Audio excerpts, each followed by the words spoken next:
Ahí pasa por otro tema también. Nada Por más. ahí pasa el tema. Entonces, bajo la cuestión de la prisión preventiva, le queremos dar una respuesta a la sociedad. Por eso, nos asombramos todos de que este señor inocente deba estar preso. ¿Pero cómo?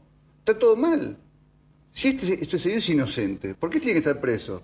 No, porque es violador. No, es presunto violador. Claro. No, bueno, es presunto, pero es casi, porque está en proceso. Fíjese, pero no es. El caso de, vamos a citar porque fue público y tuvo gran repercusión, el portero del club Juniors. Bueno, ¿se recuerda que estuvo detenido? Tengo un caso, por ejemplo, un caso que he tratado anoche en el programa.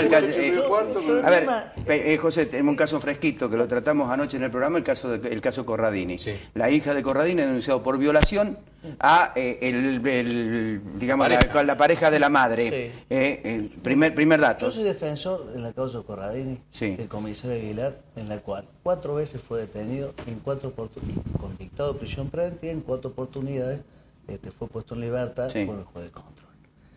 Es decir, yo creo que la casuística es extensa, pero hay que hablar de los temas en general.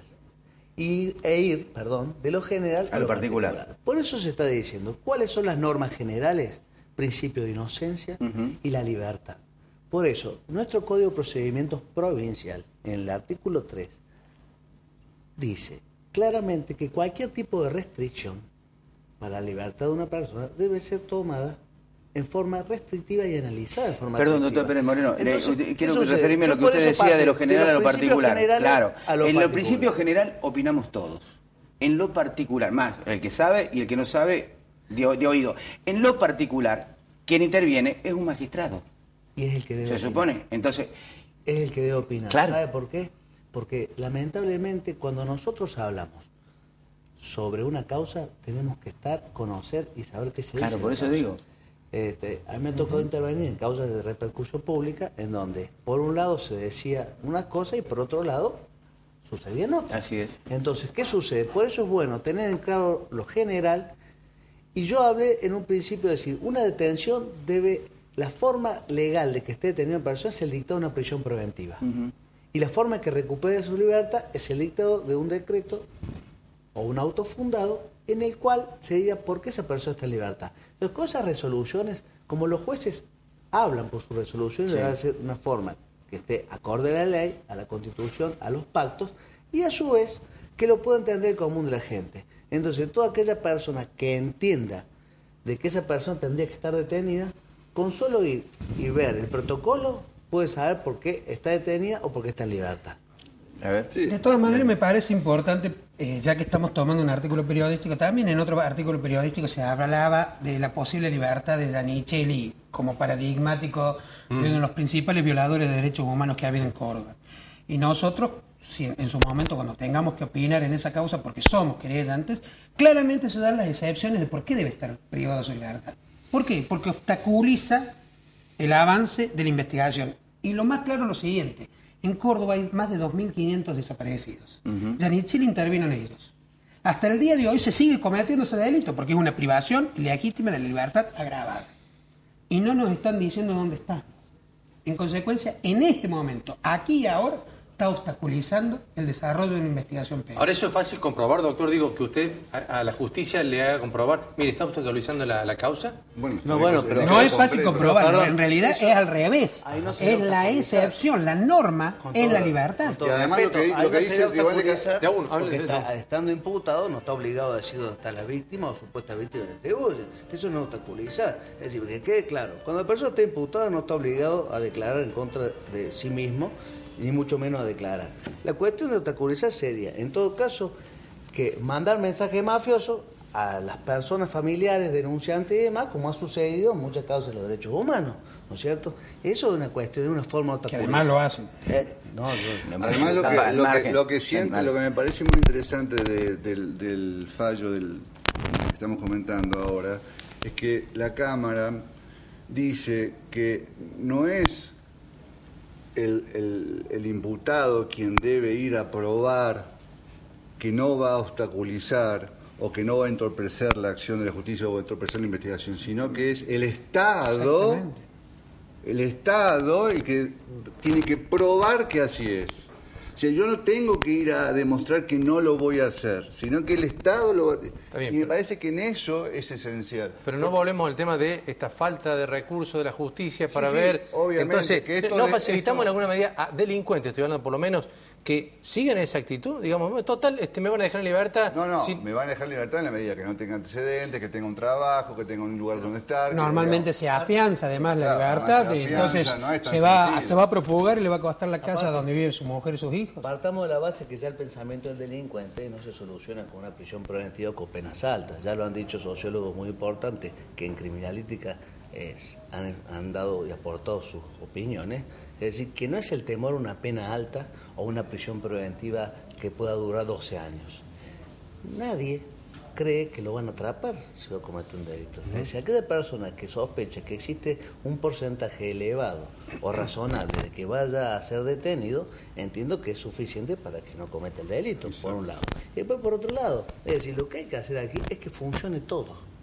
Es decir, las leyes que están hay que hacerlas funcionar. No hay que buscar parchar, como se ha hecho en la desistematización, palabra esa, del Código Penal. ¿Por qué?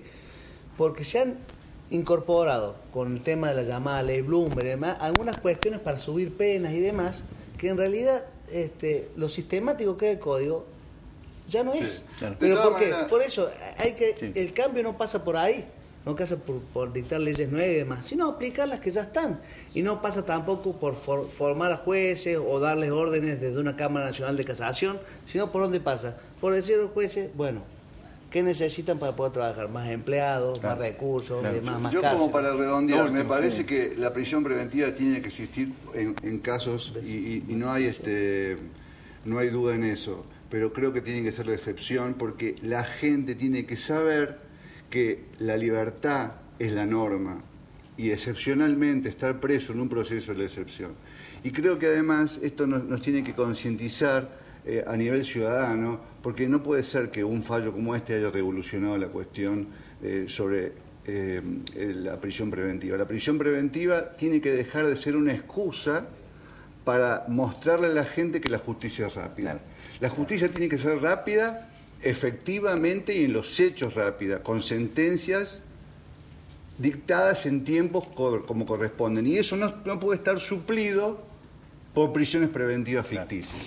Se nos termina el tiempo. Sí, pero tiene que ser completo, es decir, no solamente la justicia, sino la prevención, el dictado de normas coherentes y demás, es decir, la educación, porque si dejamos de lado eso, la justicia ¿qué va a tener? Se va a encontrar con una cantidad enorme de delincuentes, cada vez más precoces y demás, que evidentemente se le hace un volumen de trabajo que es casi imposible sobrellevar. Casi llegamos a la misma conclusión, pedirle al Código Claro. Penal que solucione lo que tiene que hacer el Claro. Estado con educación, con economía, con A la justicia con se llega, salud. a la justicia se llega al final del proceso, en realidad, ¿no? Exactamente. Yo sabía que iba a terminar concluyendo. Han coincidido. Han coincidido. Bueno. Gracias a los tres por venir. Gracias a ustedes. Vamos a la pausa, ya seguimos en un instante.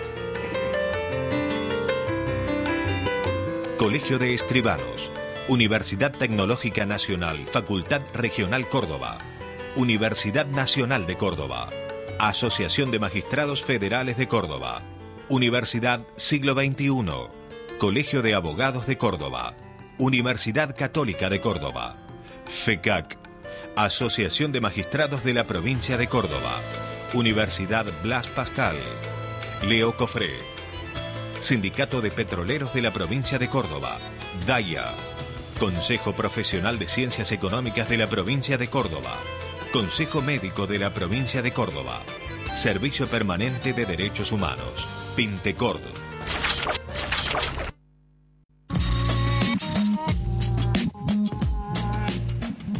Doctor José Vicente Muscará, de larga trayectoria en la justicia federal, y el doctor Maximiliano Aylaverian, fiscal federal, actual fiscal federal, nos acompañan en este segundo bloque para seguir analizando la decisión, esta controvertida decisión que disparó por lo menos el debate en el primer bloque, y queremos ver cómo lo ven ellos desde el punto de vista de la justicia federal. Ambos, muchas gracias por venir.